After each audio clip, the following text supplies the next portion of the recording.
today's video, we're going to actually edit a 108 megapixel photo taken by the Galaxy S20 Ultra. So the photo, this is actually one of my most favorite photos from this camera. So the file size, being that it's 108 megapixels, is going to be huge. It's 25.4 megabytes.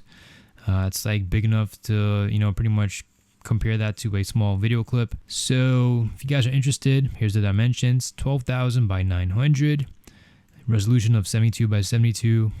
And if you guys are interested in the the aperture, exposure values and stuff, etc., it's right over here. You guys could pause the video and take a look at it and examine it if you want to. And this is the SMG988U, the AT&T model. And I do have to say, the AT&T model that I was using, it did have great service, call quality was excellent, and no complaints whatsoever. But 5G isn't going to happen overnight, so it's still a work in progress for all carriers. So anyways, people, this photo, let's go ahead and just open it up. So if I were to post this on Twitter, it probably would have been like, at this size, and it would have been super compressed. You probably couldn't go ahead and just, zoom in like what I'm about to do right now. So this is the photo. Let me just go ahead and zoom in closer. So you're not losing any detail at this point. So at this point, everything seems nice and sharp. This looks beautiful, people. This is beautiful. It's kind of amazing how you could actually, take a photo of this, magnitude using a smartphone. I know it's using some kind of, periscope technology. So wow, this is beautiful. Now there is a limit as to how close you can get. Let's see. Yeah, so at this point, everything is going to seem a lot more pixelated. You're going to lose quality, but I mean, let's scroll down. Let's see what we could see. Okay, so there's a boat.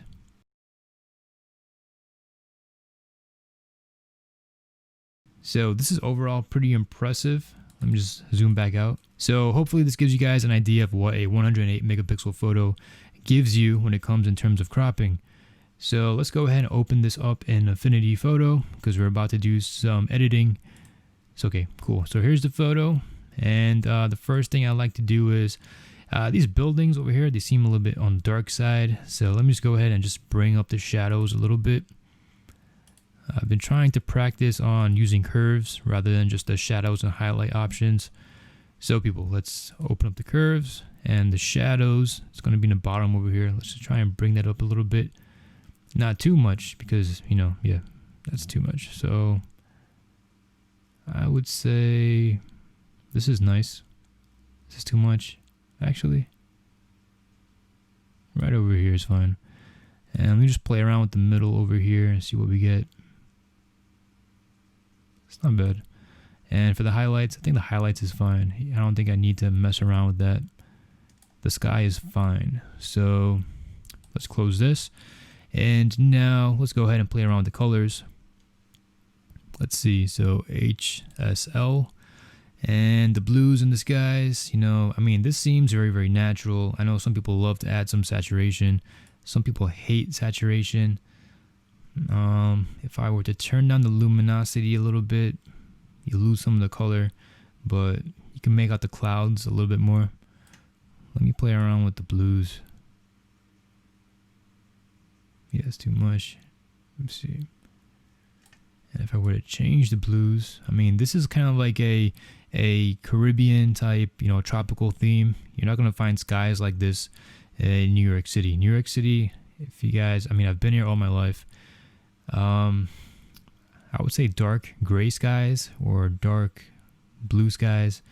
I mean, this is fine, people. Let's see what else I could do. I mean, I'm not exactly sure what else I could add to this. Let me check out the Vibrance, see what I could do.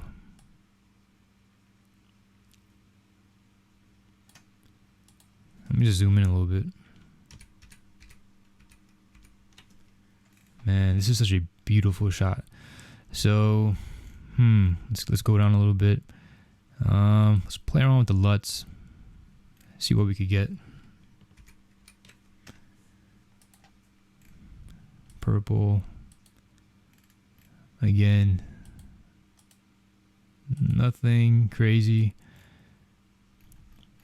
I mean, this is good as is. Let me see if I could do something else. I mean, I could probably, go ahead and play around with the colors, or I could take this on my iPhone 11 and just, Photoshop the heck out of it. So the gradient map, I think people rather have a natural look. So let me just show you guys what I had before and what I had after. This was before. This is after. Not bad.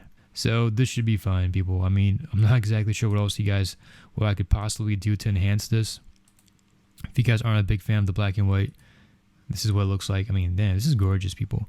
All right, so I'm just gonna go ahead and export this.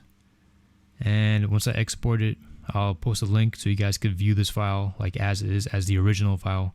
And I'll go ahead and do some photoshopping on my iPhone 11, and I'll post that with this video as well.